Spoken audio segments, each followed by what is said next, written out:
You guys want to know what the best part about a dual channel is? That sometimes I go, content, content, content, and Michaela's like, do this. Or in this particular case, she does the thing, and I'm like, oh, I could do that. So I'm going to do a Q1 wrap up today. This is going to be the books that I read between January and the end of March. And there's 36 of them. I have a piece of paper. It's double-sided. The good news is that I've reviewed a bunch of these on the channel already, and so we'll just be able to kind of like hop, skip, and jump over some of them. But if you hear like a crinkling noise, sorry, that's just this. So let's just jump right into this. This is going to be a bizarre mix of young adult books, romance books, and of nonfiction. Okay, let's just get started. So the first book that I read in January was Beautiful Bombshell by Christina Lauren.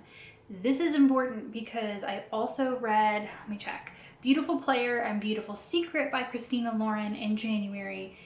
And I'm just going to count Beautiful Boss, Beautiful Beginning, and Beautiful in this part of the program as well. Although those I read in February. I read 9 books in January, 9 books in February, and 14 in March. And I'm just going to talk about them all at once because they're the same series. However, weirdly, I read the first book in this series at the end of last year, so that's why that book, which I believe is Beautiful Bitch, is not here. But anyway, I was looking for a just very mind-numbing romance series to read that would be kind of cute. I love enemies to lovers, and so people kept recommending the Beautiful series by Christina Lauren, specifically for enemies to lovers, specifically the first book, which is absolutely true. The first book covers Bennett and Chloe. Chloe works for Bennett.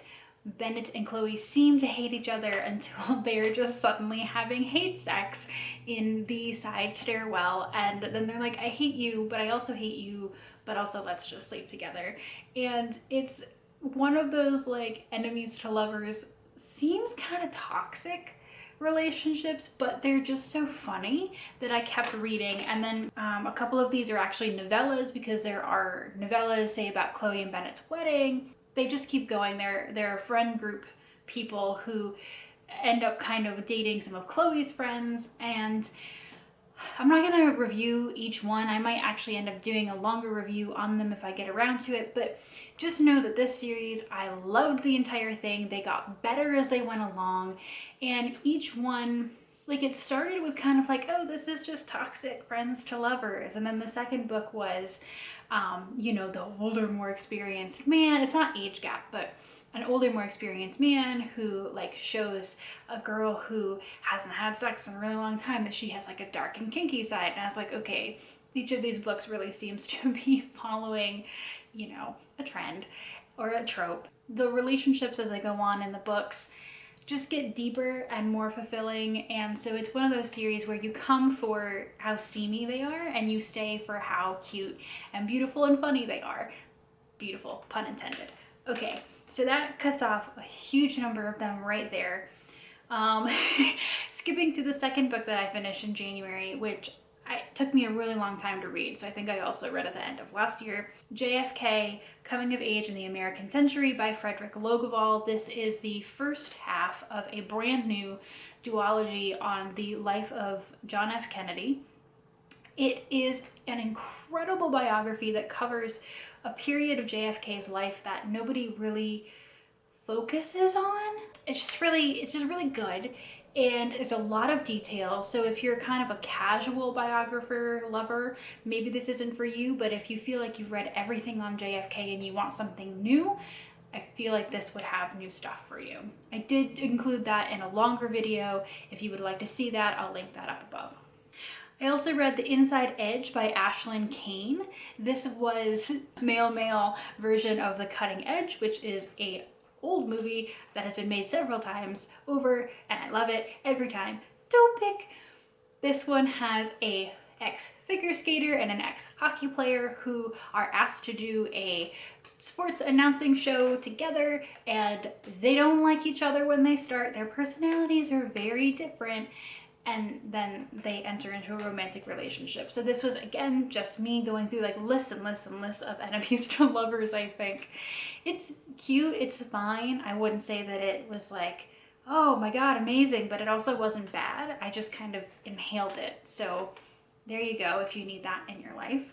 So I'm going to talk about a series of 3 next that are kind of out of order, but there's a reason for that. And the reason is that I reviewed them all in the same video. And that's This Time Next Year by Sophie Cousins, 10 Rules for Faking It by Sophie Sullivan, and then The X Talk by Rachel Lynn Solomon.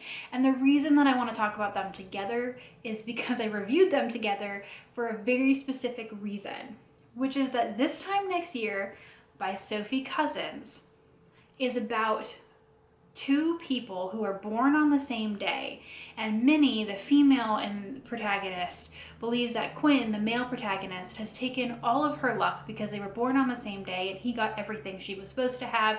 They meet, they enter into a friendship that becomes romantic, and it does go forward and backwards in time, which is really interesting, where you find out that they think they've only just met, but their lives have actually intersected in the past. It was very cute. But the reason that I reviewed these together was because skip to 10 Rules for Faking It, which was the book that I read like almost directly after, and it's by Sophie Sullivan. So Sophie Cousins, Sophie Sullivan, they share a name. And then 10 Rules for Faking It also starts out on the main character's birthday, which she believes has always been cursed throughout her life. And she is a producer of a radio show who accidentally ends up on hot mic talking about how she walked into her apartment and found out that her boyfriend was cheating on her, caught him in the act. And then the director of the radio station sets her up on a bachelorette style, like having listeners of the radio station vote on who she should date, and then she'll pick one, but of course he's secretly in love with her. Was then followed by The X Talk by Rachel Lynn Solomon. The X Talk is based around 2 people who work for an NPR radio station and end up starting a program called The X Talk, where they pretend to be exes who've broken up, but actually they've never been together, except for during the time they're supposed to be exes, they get together. So I reviewed them all in one video because it was just so funny, the connections, and there was a few more. So again, that video exists and you can watch it, but that was really cute. January also had in it 1944, FDR and the Year That Changed History by Jay Winnick. I reviewed that in the same video I talked about JFK. This one is a really interesting look at the American reaction to the Holocaust, or the lack of reaction, really. It's very intense, but it does make a good point that isolationism has never been a good look for America.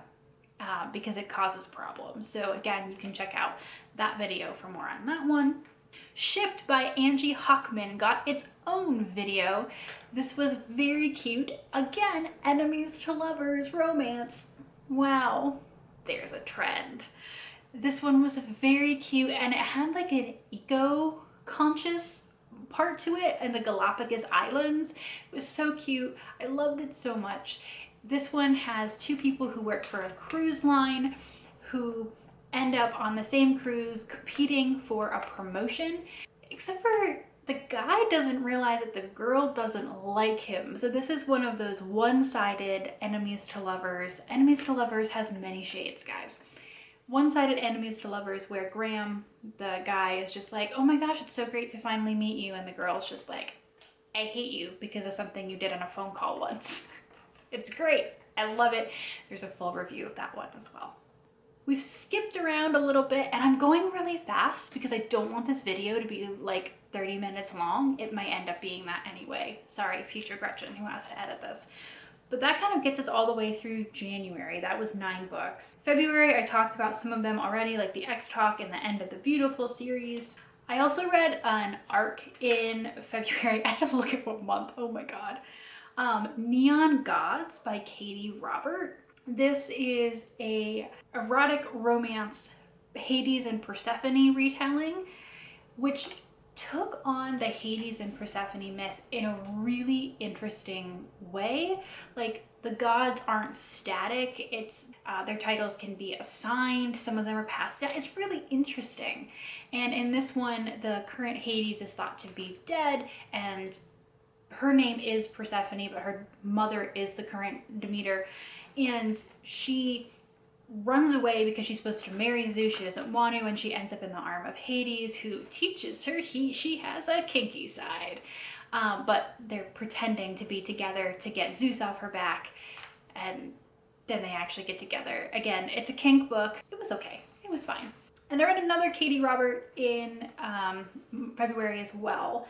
I read the first of her Villains books, which is these erotic romance books about Disney villains-ish. The first one is called Desperate Measures, and that's the one that I read, and it's Jafar and Jasmine getting together. And that one is very kink. So if you're not into explicit kink, that's not for you. I just mostly found the plot itself to be kind of just bizarre. It didn't really fit together very well. I read romance. Obviously they have sex scenes in them.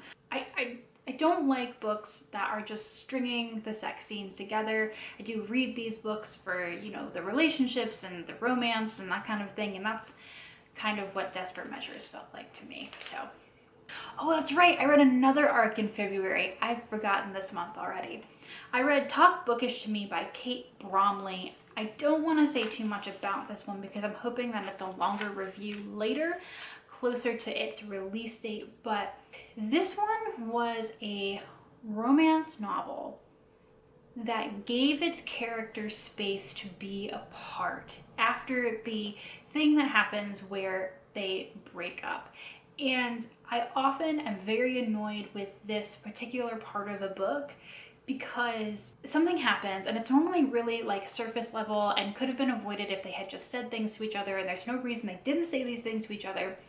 But in this particular one, space is given after that for them to deal with the things that have come up with themselves and then come back together. And that was really nice. And I want to give this one space in its own thing.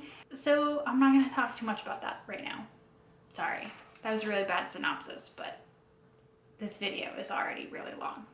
I also read A Court of Silver Flames in February. Oh, anytime there's a new Sarah J. Maas, I am so happy. I made a full 20-minute video on this because I have so many thoughts and feelings. This is the first book in the Court series where Feyre and Rhys are not the main characters. Well, or I guess Feyre. Rhys wasn't really a main character in the first book, but I digress. And I had a lot of feelings about this because Nesta and Cashin, who is the male protagonist of that one, Cashin is a perfect precious cinnamon bun, too good for this world. Nesta had a lot of work to her character to be redeemed after the last 3 books, and I was like, this is possibly going to go very poorly. And it didn't, for the most part. Again, 20 minutes where I talk about this book exists, and you can go watch that. So watch me just scree everywhere. I also finished Stamped from the Beginning, The Definitive History of Racism in America by Ibram X. Kendi in February. And I don't want to go into this one too deeply because eventually Michaela and I will do a joint review of this book, but this book topped many bestseller lists over the last year or so for a reason. It is an incredibly important book, and it is trying to cover a lot of ground. It's hard to read, but it's necessary. And if you're going to read it, you know, make sure you give yourself the time. I had a few issues with the audiobook that I was listening to because I lacked access to the footnotes, of which there are many. And so I think I have to almost go back and read it again with the physical book because, again, it's trying to cover the history of racism in America from the inception of the country to today. on the one hand, I wish that it wasn't all one book, but at the same time, by putting it all in one volume, you see the connections. You can't miss them. You see from, 1776 forward what we've carried. And it's just really powerful. And I would recommend it if you haven't read it already. March. I read 14 books in March. So one of the first ones that I finished was Uncivil Agreement by Liliana Mason. I went way into this in that same video where I talk about JFK and FDR and all that kind of stuff. This was a book about how politics, since about the 1950s, have really become very polarized and siloed in a way that someone who grew up in it might think is normal, but actually is a very recent invention. There was a time in our politics where people could have civil discussion when there was more diverse groups of people believed a more diverse group of things, and when we chose our politics based on our beliefs and didn't necessarily have our political party determine our beliefs. It's very interesting. I have some issues with it, which I go into in that video, because her whole thing ends up being about compromise. And while I understand maybe being able to compromise on, I was going to say the economy, but even the economy has issues sometimes. But when the other party is saying that people of color, trans people, LGBTQIA, whatever it is, aren't people, you can't compromise. So I have some issues with it, but it was really interesting to see all the graphs and the numbers. It is a scholastic text. So if you're interested, I would read it. I'm hoping to do more that are less scholastic from both sides of the aisle to see what I can see on those. I also read the Folk of the Air trilogy by Holly Black. This is The Cruel Prince, The Wicked King, and The Queen of Nothing. These, in a certain way, have been double reviewed on our channel because Michaela and I both read The Cruel Prince, and then I read all 3 books in 3 days. I ended up with an unpopular opinion video about those, so yay! But in terms of The Cruel Prince, which is what I can best talk about without super spoiling the rest of the series, is that I thought that that book was amazing. I thought that it had a lot of potential. I was very excited to read the rest of the series, which hurt me in the end. But Michaela and I also had issues with, the romance in it, because it's one of those very stereotypical, well, he likes you, so he's treating you poorly. And no, if a guy treats you poorly, he's treating you poorly. Stop, cease, desist. This is another wonderful fairy series, though, from Holly Black about Jude, who is brought to fairy after a man murders both her parents, and then she has to live as the daughter of the guy who killed her parents. And she just wants to find a place to belong. She's very ruthless. She's very, she can swing a sword. There's a part in one of the books where one of the characters goes, "You realize the answer is not always just to kill people, right?" And she's like, "What are you talking about?" So I really loved her character, but the rest of the series kind of fell apart on itself. So watch that video if you're interested.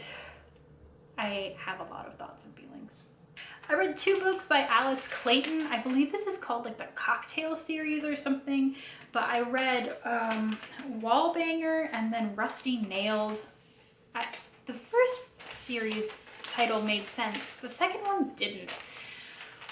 But this is a romance series about 2 people who meet because the guy and the girl share a wall, their bedroom wall, in this apartment complex. And he has a harem, and he's always, when she's trying to sleep, banging the wall with his headboard. And so eventually she runs over there and she's like, "Stop doing this, I'm trying to sleep." And they totally have a big blowout about it, and then come to find out they both have the same mutual friend, so they meet at a party, and they're like, "Was this the girl that you were telling me about?" And her friends are like, "Is this the guy that you were telling me about?" And so they hate each other, enemies to lovers. It was recommended to me based on me reading the Beautiful series, and they eventually strike up a friendship, which turns into a romance. And so this was enemies to friends to lovers, and it was just really wonderful. They both have issues to work through, and it's handled really well. And so I read the second book because Rusty Nailed actually continues to follow their relationship. The guy is a world traveling photographer, so he's often away. He also has tragedy in his past, and she has her own issues. During that book, she's given ownership of her boss's company while she goes off on her honeymoon for several months, and she's trying to figure out what she wants to do and if she can even manage this business. And more romance novels should do this. There should be at least 2 books following the same couple, because yes, the wonderful beginning of their relationship is great in Wallbanger, but Rusty Nailed, again, these names are terrible, but it just feels so much more real, you know, real and wonderful and awesome.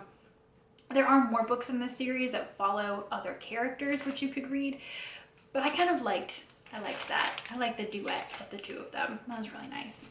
I read 2 fake engagement romance novels in March as well, which were both about Muslim American female protagonists. Wildly enough, they're very similar, and so similar in fact that, and I read them back to back, that I'm going to do a review of them to come out next week. So I won't say too much about them, but they are The Dating Plan by Sarah Desai and Accidentally Engaged by Farah Heron. The Dating Plan follows Daisy, who is a Muslim Indian American programmer, and Liam, who is an Irish American capital investor. There's what it is. And they get fake engaged because Liam needs to be married to inherit something from his grandfather who's recently died, and Daisy wants her family off her back. But they used to date, and they don't like each other no more. So things are weird.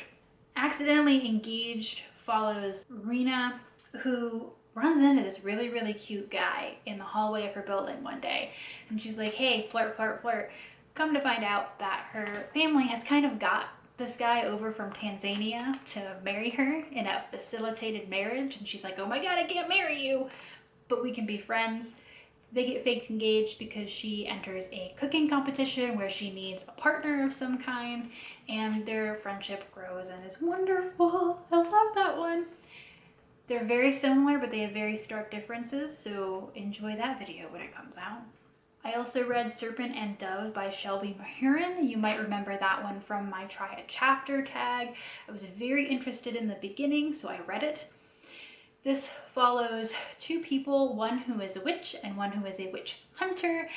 And after the witch accidentally embarrasses the witch hunter's boss says they have to get married. Of course, the witch hunter's boss and the witch hunter don't know she's a witch, so things are already awkward, and then they're forced into marriage when they don't want to be. And so it starts out as enemies to lovers. Wow, a trend. But it was really good. It was fantasy, it was YA, it was steamy, I liked it. I also started the second book in that series and immediately got annoyed. So I don't know if I'll finish it, but I did enjoy the first book, and you can all let me know if it's worth continuing that series. I also did a reread in March. I reread We Hunt the Flame by Hafsa Faisal. This is first book in the Sands of Arwiyah series because I'm currently reading the second book. I never read it. Did I review that book on this channel? I think I did. It is a YA fantasy based on the Middle East, which is a reading challenge prompt I'm trying to cover. And also I loved the series and I never finished it because the girl is like a hunter with magic powers who is a compass, and the guy is a prince, but he's also an assassin, and it hits a lot of buttons for me. I also read Twice Shy by Sarah Hogle, which is the new one by Sarah Hogle, and oh my gosh. Guys, if you don't remember last year, You Deserve Each Other by Sarah Hogle, which was her debut, was one of my top 5 books of last year, probably my favorite book, if we're being honest. Twice Shy, I had an ARC review of that just came out, so maybe you've seen it, but this was adorable. I wouldn't say it's as good as You Deserve Each Other, but it follows Maybelle and Wesley. Maybelle is told by a family friend that she has inherited a mansion from her great aunt who has recently died, and so she runs to like this giant mansion and all this land that she thinks that she's inherited, only to find out when she gets there that her great aunt actually left it to half to her and half to this broody groundskeeper named Wesley. They don't get along because their personalities are opposite, not necessarily because they hate each other, but of course they grow to love each other, and Wesley is the world's most perfect cinnamon bun, and there's a mental health component that is wonderful. Ugh. Guys, it was amazing. So good. And then finally, rounding out the end of March, I finished a trilogy by Amanda Bouchette, Promise of Fire, Breath of Fire, and Heart on Fire. This is a fantasy romance series about Cat, who is a kingmaker blessed by the gods. The gods in this series are Greek, so Hades, Zeus, Poseidon, all those people, but the world is not ours. It's a world with warlords and a warring faction, and at the beginning of the book she is captured by a warlord who has recently overthrown one of the royal families of one of the countries, and he's been looking for her because her power, she can sense when anyone is lying. She can also absorb people's magic, and she can turn invisible. So he captures her with a magic rope and says, "You will come back with me to keep my throne." And she's like, "I hate you." Except that she grows to like him and then to love him and all of his friends and all of his family, because she has had a really rough life and she just wants to be part of the family and his family, and all the characters, like the sub characters, are great and the plot is fun. I love the Greek gods in a different context. It was great. The first book, and then the second book was okay, and then the third book was kind of disappointing. So that was unfortunate that I had spent all of this time with this series and then it didn't end up to be really that great. But what can you do? Kind of just coming on the heels of the Folk of the Air trilogy though, I was like, can I have a series that I can read that ends okay? But not yet. It's not in the cards for me.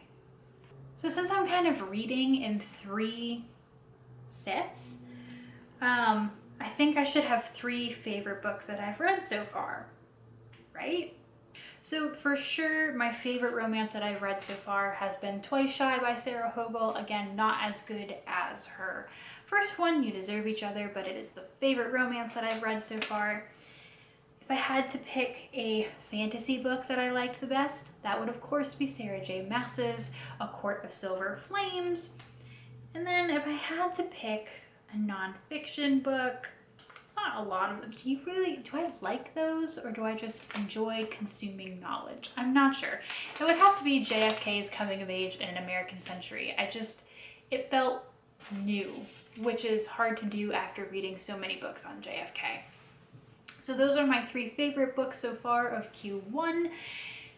Let me know what your books are. Check out Michaela's video if you haven't already. I tried to go so fast through this video and it is still super long, so if you are still here, thank you. And just chat with me down in the comments. Let me know if I should read more of the Serpent and Dove books, what your favorite books are, whatever it is. Have you read any of these? Do you agree? Just hit me up. I've read a lot of books and I kind of feel tired now by my own reading. I'm gonna go and then spend a really long time editing this video. Yay. Thank you so much for hanging out with me for all of this time. And here's to a weird, I'm sure, group of books in Q2. Bye guys.